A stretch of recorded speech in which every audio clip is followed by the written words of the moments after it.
Hola a todos, bienvenidos a nuestro canal. En el video de hoy hablaremos sobre una de las figuras más influyentes en la historia del cristianismo, Juan Calvino. Exploraremos su vida, su pensamiento teológico y el impacto que tuvo en la Reforma Protestante. Acompáñanos mientras descubrimos cómo sus enseñanzas moldearon el curso de la historia y aún resuenan en el cristianismo moderno. Comencemos. Cuidemos de que nuestras palabras y pensamientos no vayan más allá de lo que la palabra de Dios nos dice. Dejémosle a Dios su propio conocimiento y concibámoslo tal como Él se nos da a conocer, sin tratar de descubrir algo acerca de su naturaleza aparte de su palabra. Esto lo dijo Juan Calvino. Sin lugar a dudas, el más importante sistematizador de la teología protestante en el siglo XVI fue Juan Calvino. Mientras Lutero fue el espíritu fogoso y propulsor del nuevo movimiento, Calvino fue el pensador cuidadoso que forjó de las diversas doctrinas protestantes un todo coherente. Además, para Lutero, su búsqueda tormentosa de la salvación y su descubrimiento de la justificación por la fe fueron tales que siempre dominaron toda su teología. Calvino, como hombre de la segunda generación, no permitió que la doctrina de la justificación eclipsara el resto de la teología cristiana, y por ello le prestó mucha atención a varios aspectos del cristianismo que habían quedado postergados en Lutero, en particular a la doctrina de la santificación. Calvino nació en la pequeña ciudad de Noyon, en Francia, el 10 de julio de 1509, cuando Lutero había ya dictado sus primeras conferencias en la Universidad de Wittenberg. Su padre pertenecía a la clase media de la ciudad y trabajaba principalmente como secretario del obispo y procurador del capítulo de la catedral. Haciendo uso de tales conexiones, le procuró a su hijo Juan 2 beneficios eclesiásticos con los cuales costearse los estudios. Con esos recursos, el joven Calvino fue a estudiar a París, donde conoció tanto el humanismo como la reacción conservadora que se le oponía. La discusión teológica que tenía lugar en esos días lo llevó a conocer las doctrinas de Wycliffe, Hus y Lutero. Pero, según él mismo dice, estaba obstinadamente atado a las supersticiones del papado. En 1528 completó sus estudios en París al obtener el grado de Masters en Artes y decidió dedicarse a la jurisprudencia. Con ese propósito, continuó sus estudios en Orleans y en Bourges bajo dos de los más célebres juristas de la época, Pierre de Stoile y Andrea Alciati. El primero seguía los métodos tradicionales en el estudio e interpretación de las leyes, mientras que el segundo era un humanista elegante y quizás algo fatuo. Cuando hubo un debate entre ambos, Calvino intervino a favor del primero. Esto es importante porque indica que, aún en esos tiempos en que comenzaba a dejarse cautivar por el espíritu humanista, Calvino no sentía simpatías hacia la elegancia vacua que frecuentemente se posesionaba de alguno de los más famosos humanistas. Pero a pesar de su conflicto con Alciati, Calvino estaba decidido a seguir el camino de los humanistas. Pronto se unió a un pequeño círculo de estudiosos y admiradores de Erasmo y se dedicó a los estudios humanistas.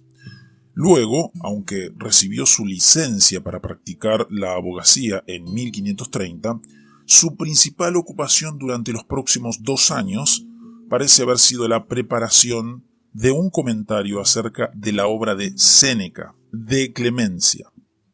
Este comentario, publicado en 1532, fue relativamente bien recibido, aunque no colocó a su autor en el número de los más ilustres humanistas. No se sabe a ciencia cierta qué llevó a Calvino a abandonar la fe romana, ni la fecha exacta en que lo hizo. A diferencia de Lutero, Calvino nos dice poco acerca del estado interior de su alma.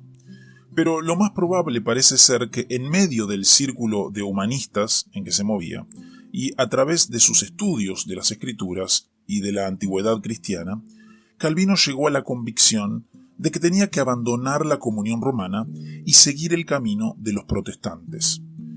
En 1534 se presentó en su ciudad natal, Noyon, y renunció a los beneficios eclesiásticos que su padre le había procurado y que eran su principal fuente de sostén económico. Si ya en ese momento estaba decidido a abandonar la iglesia romana, o si ese gesto fue sencillamente un paso más en su peregrinación espiritual, nos es imposible saberlo. El hecho es que en octubre de 1534, Francisco I, hasta entonces relativamente tolerante para con los protestantes, cambió su política y en enero del año siguiente Calvino se exiliaba en la ciudad protestante de Basilea.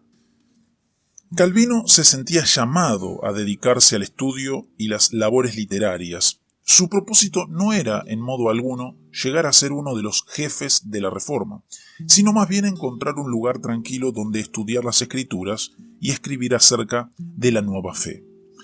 Pero antes de llegar a Basilea, había escrito un breve tratado acerca del estado de las almas de los muertos antes de la resurrección. Según él concebía su propia vocación, su tarea consistiría en escribir otros tratados como ese, que sirvieran para aclarar la fe de la Iglesia en una época de tanta confusión. Por lo pronto, su principal proyecto era un breve resumen de la fe cristiana desde el punto de vista protestante. Hasta entonces, casi toda la literatura protestante, llevada por la urgencia de la polémica, había tratado exclusivamente acerca de los puntos en discusión y había dicho poco acerca de las otras doctrinas fundamentales del cristianismo, tales como la Trinidad, la Encarnación, etc. Lo que Calvino se proponía entonces era llenar ese vacío con un breve manual al que le dio el título de Institución de la Religión Cristiana. La primera edición de la Institución Cristiana apareció en Basilea en 1536. Era un libro de 516 páginas, pero de formato pequeño, de modo que cupiera fácilmente en los amplios bolsillos que se usaban entonces, y pudiera por tanto circular disimuladamente en Francia. Constaba de solo 6 capítulos. Los primeros 4 trataban acerca de la ley, el credo, el Padre Nuestro y los sacramentos. Los 2 últimos, de tono más polémico, resumían la posición protestante con respecto a los falsos sacramentos romanos y a la libertad cristiana. El éxito de esta obra fue inmediato y sorprendente. En 9 meses se agotó la edición que, por estar en latín, resultaba accesible a lectores de diversas nacionalidades. A partir de entonces, Calvino continuó preparando ediciones sucesivas de la institución, que fue creciendo según iban pasando los años. Las diversas polémicas de la época, las opiniones de varios grupos que Calvino consideraba errados, y las necesidades prácticas de la Iglesia fueron contribuyendo al crecimiento de la obra, de tal modo que para seguir el curso del desarrollo teológico de Calvino y de las polémicas en que se vio envuelto, bastaría comparar las ediciones sucesivas de la institución. Puesto que no podemos hacer tal cosa aquí, nos limitaremos a hacer constar las fechas e idiomas de las diversas ediciones aparecidas en vida de Calvino, para terminar con un breve resumen de la última. Tras la edición de 1536 en latín, apareció en Estrasburgo la de 1539 en el mismo idioma. En 1541, Calvino publicó en Ginebra la primera edición francesa, que es una obra maestra de la literatura en ese idioma. A partir de entonces, las ediciones aparecen en pares, una latina seguida de su versión francesa, como sigue, 1543 y 1545, 1550 y 1551, 1559 y 1560. Puesto que las ediciones latina y francesa de 1559 y 1560 fueron las últimas producidas en vida de Calvino, son ellas las que nos dan el texto definitivo de la institución.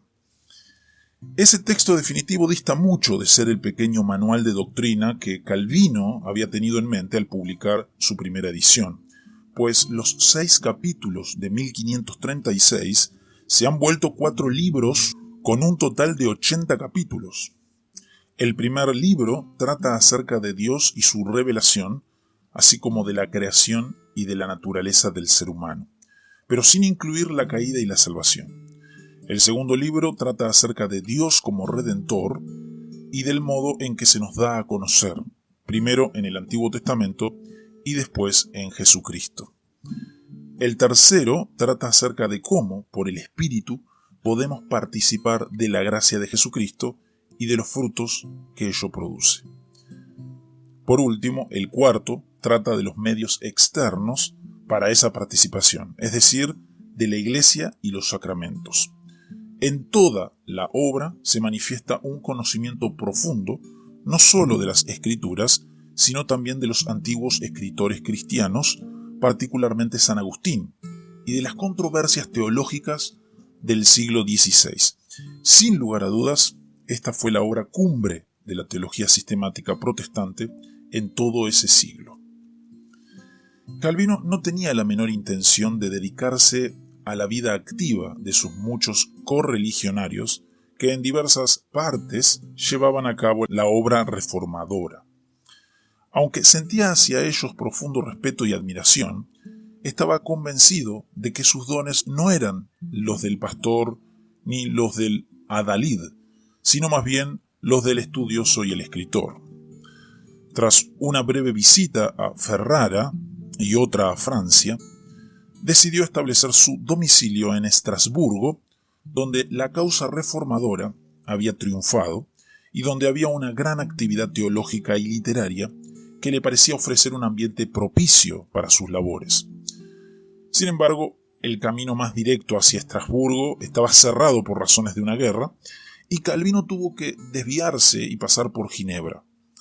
La situación en esa ciudad era confusa.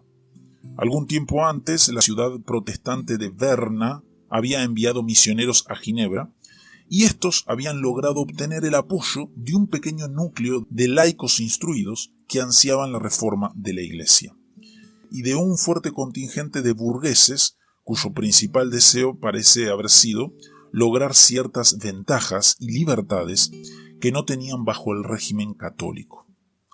El clero, por lo general de escasa instrucción y menos convicción, sencillamente había seguido las órdenes del gobierno de Ginebra cuando éste decidió abolir la misa y optar por el protestantismo. Esto había sucedido unos pocos meses antes de la llegada de Calvino a Ginebra, y por tanto los misioneros procedentes de Berna, cuyo jefe era Guillermo Farel, se encontraban al frente de la vida religiosa de toda la ciudad y carentes del personal necesario. Calvino llegó a Ginebra con la intención de pasar allí no más de un día y proseguir su camino hacia Estrasburgo, pero alguien le avisó a Farel que el autor de la institución se encontraba en la ciudad y se produjo así una entrevista inolvidable que el propio Calvino nos cuenta. Farel, que ardía con un maravilloso celo por el avance del Evangelio, le presentó a Calvino varias razones por las que se precisaba su presencia en Ginebra. Calvino escuchó atentamente a su interlocutor, unos 15 años mayor que él, pero se negó a acceder a su ruego, diciéndole que tenía proyectados ciertos estudios y que no le sería posible llevarlos a cabo en la situación que Farel describía. Cuando este último hubo agotado todos sus argumentos, sin lograr convencer al joven teólogo, apeló al Señor de ambos e increpó al teólogo con voz estentórea. Dios maldiga tu descanso y la tranquilidad que buscas para estudiar, si ante una necesidad tan grande te retiras y te niegas a prestar socorro y ayuda.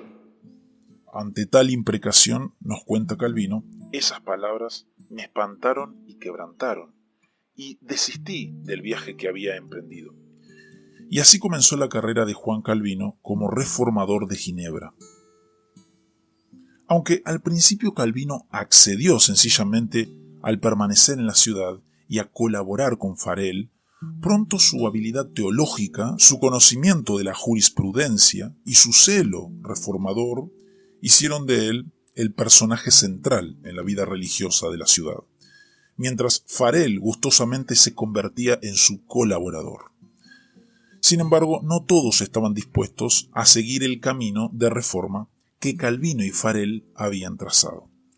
En cuanto comenzaron a exigir que se siguieran verdaderamente los principios protestantes, muchos de los burgueses que habían apoyado la ruptura con Roma comenzaron a ofrecerles resistencia, al tiempo que hacían llegar a otras ciudades protestantes en Suiza rumores acerca de los supuestos errores de los reformadores ginebrinos.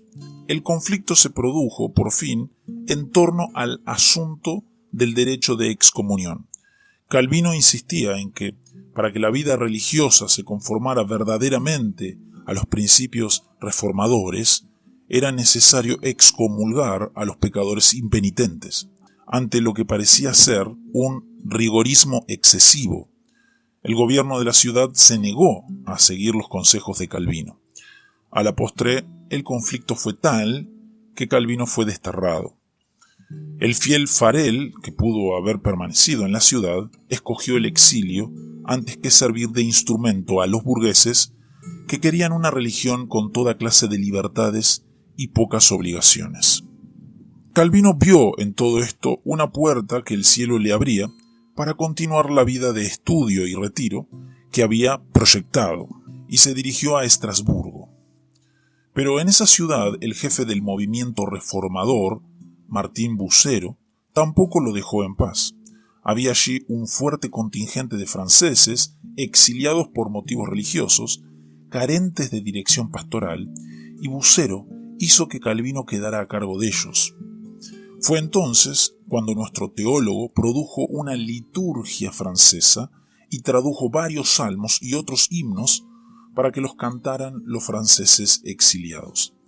Además produjo la segunda edición de la institución y contrajo matrimonio con la viuda Idelette de Bure, con quien fue muy feliz hasta que la muerte le llevó en 1549. Los 3 años que Calvino pasó en Estrasburgo fueron probablemente los más felices y tranquilos de su vida, pero a pesar de ello siempre se dolía de no haber podido continuar la obra reformadora de Ginebra, por cuya iglesia sentía un gran amor y responsabilidad. Por tanto, cuando las circunstancias cambiaron en la ciudad suiza y el gobierno lo invitó a regresar, Calvino no vaciló, y una vez más quedó a cargo de la obra reformadora en Ginebra. Fue a mediados de 1541 cuando Calvino regresó a Ginebra. Una de sus primeras acciones fue redactar las ordenanzas eclesiásticas que fueron aprobadas pocos meses después por el gobierno de la ciudad, aunque con algunas enmiendas.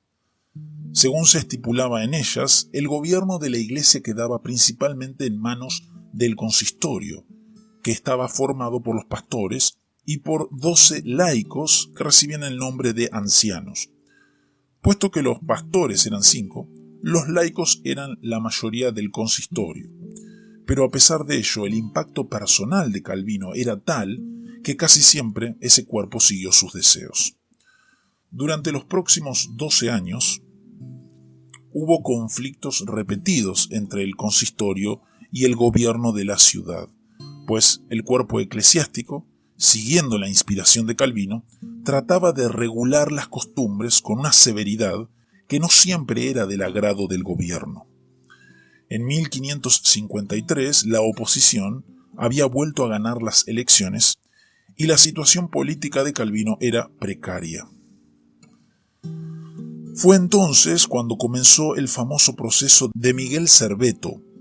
Este era un médico español, autor de varios libros de teología, que estaba convencido de que la unión de la Iglesia con el Estado a partir de Constantino había constituido una gran apostasía, y que el Concilio de Nicea, al promulgar la doctrina trinitaria, había ofendido a Dios.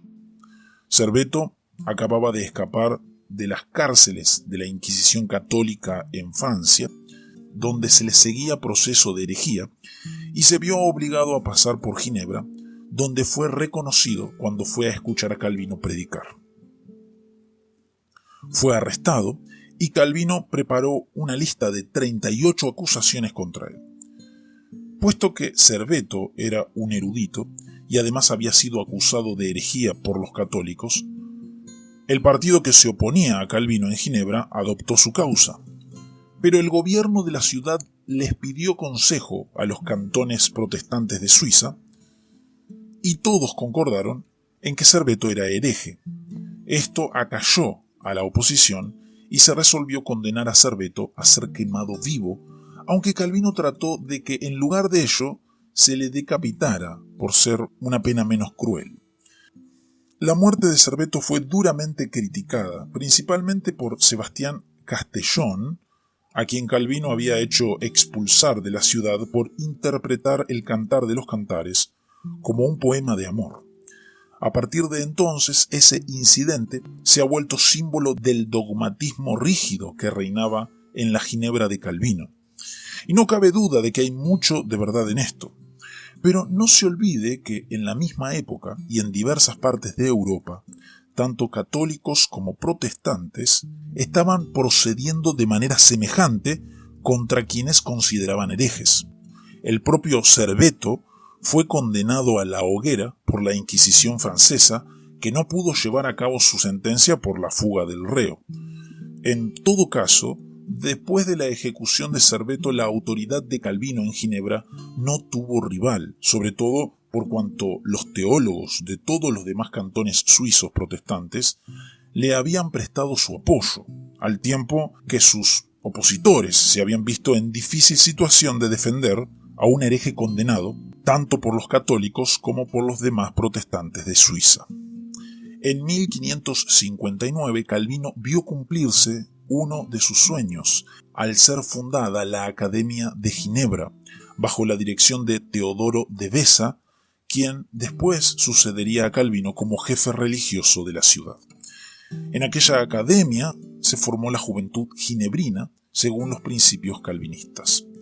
Pero su principal impacto se debió a que en ella cursaron estudios superiores personas procedentes de varios otros países que después llevaron el calvinismo a ellos. Hacia el fin de sus días, Calvino preparó su testamento y se despidió de sus colaboradores.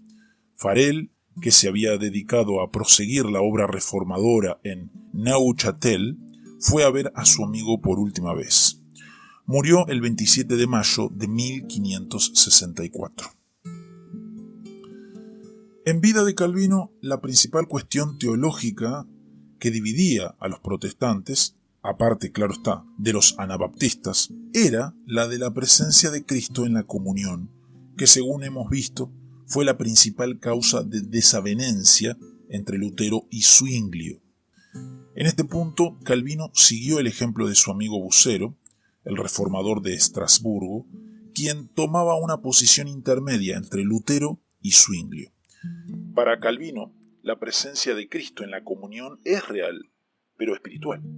Esto quiere decir que no se trata de un mero símbolo o de un ejercicio de devoción, sino que en la comunión hay una verdadera acción por parte de Dios en pro de la Iglesia que participa de ella. Pero al mismo tiempo, esto no quiere decir que el cuerpo de Cristo descienda del cielo ni que esté presente en varios altares al mismo tiempo, como pretendía Lutero. Lo que sucede es más bien que en el acto de la comunión, por el poder del Espíritu Santo, los creyentes son llevados al cielo y participan con Cristo de un anticipado banquete celestial. En 1536, Bucero, Lutero y otros llegaron al Concordato de Wittenberg, un documento que lograba salvar las diferencias entre ambas posiciones. En 1549, Bucero, Calvino, los principales teólogos protestantes suizos y varios otros del sur de Alemania firmaron el Consenso de Zúrich, otro documento semejante. Además, Lutero le había prestado buena acogida a la institución de Calvino. Por tanto, las diferencias entre los diversos reformadores en lo que a la comunión se refería no parecían ser insalvables. Sin embargo, los seguidores de los grandes maestros estaban dispuestos a mostrarse más estrictos que ellos. En 1552, el luterano Joaquín Westphal publicó un ataque contra Calvino, donde decía que el calvinismo se estaba introduciendo subrepticiamente en los territorios luteranos y se declaraba campeón de la posición de Lutero con respecto a la comunión. Lutero había muerto, y Melanchthon se negó a atacar a Calvino, como lo deseaba Westphal. Pero el resultado de todo esto fue el distanciamiento cada vez mayor entre quienes seguían a Lutero y quienes aceptaban el consenso de Zúrich, que a partir de 1580 recibieron el nombre de reformados. Por tanto, durante este primer periodo, la marca característica de los calvinistas o reformados no era su doctrina de la predestinación, sino su opinión con respecto a la comunión. Solo más tarde, según veremos en otra parte de la historia, la doctrina de la predestinación vino a ser la característica distintiva del calvinismo. En vida de Lutero y de Calvino no podía ser así, pues ambos reformadores afirmaban la predestinación. En todo caso, debido en parte a la Academia de Ginebra y en parte a la institución de la religión cristiana, la influencia de Calvino pronto se hizo sentir en diversas partes de Europa y a la postre surgieron varias iglesias, en Holanda, Escocia, Hungría, Francia, etc., que seguían las doctrinas del reformador de Ginebra y que se conocen como reformadas o calvinistas. Por último, antes de terminar, debemos mencionar que algunos historiadores y economistas han señalado la existencia de una relación entre el calvinismo y los orígenes del capitalismo. Algunos han tratado de probar que el calvinismo fue el espíritu propulsor del capitalismo, pero lo más correcto parece ser que ambos movimientos comenzaban a cobrar impulso en la misma época y que pronto se aliaron. Al seguir el curso del calvinismo en diversos países, veremos algo de esa alianza y de sus resultados. Y con esto concluimos nuestro recorrido por la vida y obra de Juan Calvino. Esperamos que este video les haya sido útil para entender mejor su impacto en la historia del cristianismo. Si te gustó el contenido, no olvides darle like, suscribirte al canal y activar la campana de notificaciones para no perderte nuestros próximos videos sobre la historia del cristianismo. Gracias por acompañarnos y nos vemos en el próximo video.